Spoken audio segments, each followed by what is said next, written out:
मुस्लिम नेताओं, संगठनों और इतिहासकारों ने मेहरौली में मौजूद मस्जिद अखूंजी पर दिल्ली विकास प्राधिकरण की कार्रवाई का जमकर विरोध किया है। डीडीए ने 30 जनवरी को इस मस्जिद को अवैध अतिक्रमण बताकर मिसमार कर दिया था, लेकिन सरकारी दस्तावेजों से यह साफ हो गया है कि मस्जिद 700 साल से भी ज्यादा पुरानी है। इस कार्रवाई के लिए डीडीए पर चारों दिशाओं से सवाल उठ ही रहे थे। अब कांग्रेस के राज्यसभा सांसद इमरान प्रतापगढ़ी ने भी संसद में यह मुद्दा उठाया है। प्रतापगढ़ी ने दिल्ली में अलग अलग जगहों पर प्रशासनिक बुलडोजर की आलोचना करते हुए कहा कि विरासत को संभाल कर रखा जाता है, उसे खत्म नहीं किया जाता। माननीय Shri Imran Pratapgarhi concern over unconstitutional action taken by DDA to remove encroachment in Delhi. उपसभापति महोदय, मैं डीडीए द्वारा उजाड़ी जा रही दिल्ली की दास्तान और कुछ ऐतिहासिक इमारतों की चीखें लेकर आपके सामने खड़ा हूं। एक दो जख्म नहीं, सारा बदन है छलनी, दर्द बेचारा परेशान है कहां से उठे। इसी 26 जनवरी को भारत के मेहमान फ्रांस के राष्ट्रपति मैक्रोन को रूहानी दिल्ली का दीदार कराने के लिए हमारी सरकार निजामुद्दीन औलिया की दरगाह पर लेकर गई थी।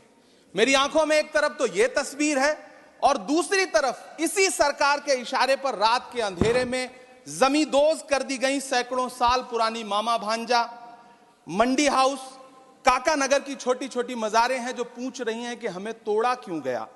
उपसभापति महोदय, अबू धाबी जाकर शेख जायद मस्जिद में मुस्कुराते हुए सेल्फी लेने वाले प्रधानमंत्री जी को मेहरौली की 700 साल पुरानी अखूंजी मस्जिद के टूटने की चीखें क्यों नहीं सुनाई पड़ती। डीडीए के अधिकारी सुबह 5 बजे अंधेरे में मेहरौली में एक मस्जिद, बच्चों के पढ़ने का मदरसा और एक मंदिर को जमींदोज कर देते हैं। जो डीडीए 1957 में गठित हुआ वो अपनी पैदाइश से कई सौ साल पहले पुरानी मेहरौली मस्जिद को अतिक्रमण बताता है। क्या विकास प्राधिकरण संसद के बनाए हुए 1991 वर्शिप एक्ट को नहीं मानते? संसद से 4 कदम की दूरी पर मौजूद सुनहरी बाग मस्जिद, जिसका सैकड़ों साल पुराना इतिहास है, जिसके सहन में कभी संविधान सभा के सदस्य इंकलाब जिंदाबाद का नारा देने वाले मौलाना हसरत मोहानी बैठा करते थे, वो आज एनडीएमसी को अतिक्रमण नजर आता है। जिस मस्जिद को लुटियन बसाने वाले अंग्रेजों ने नहीं ढहाया, उसे एनडीएमसी और डीडीए उजाड़ना चाहती है। आखिर कब रुकेगा यह सिलसिला? तुझको कितनों का लहू चाहिए अर्ज़े वतन, कितनी आहों से कलेजा तेरा ठंडा होगा। दूर कहीं अशफाकुल्ला खान, बीर अब्दुल हमीद, ब्रिगेडियर उस्मान की रूहें क्या सोचती होंगी? जामा मस्जिद की वो सीढ़ियां क्या सोचती होंगी जहां खड़े होकर कभी मौलाना आजाद ने लोगों को अपनेपन का यकीन दिलाया था।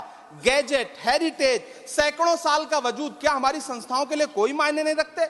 मैं आपके माध्यम से इस सदन से पूछना चाहता हूं और सरकार से पूछना चाहता हूं कि सरकार देश को बताए कि वो 700 साल पुरानी इमारत को गैर कानूनी तरीके से जमींदोज करने वाले डीडीए के अधिकारियों के खिलाफ क्या कार्रवाई करेगी। वो देश को यह विश्वास दिलाए कि स्वतंत्रता आंदोलन से लेकर इस नए भारत के निर्माण तक सैकड़ों कहानियों की गवाह सुनहरी बाग मस्जिद को सुरक्षित रखा जाएगा।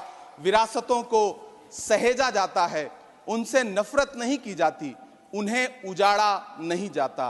धन्यवाद। इमरान प्रतापगढ़ी के इस भाषण पर आपकी क्या राय है, हमें कमेंट्स में बताइए और जुड़े रहिए वतन समाचार के साथ।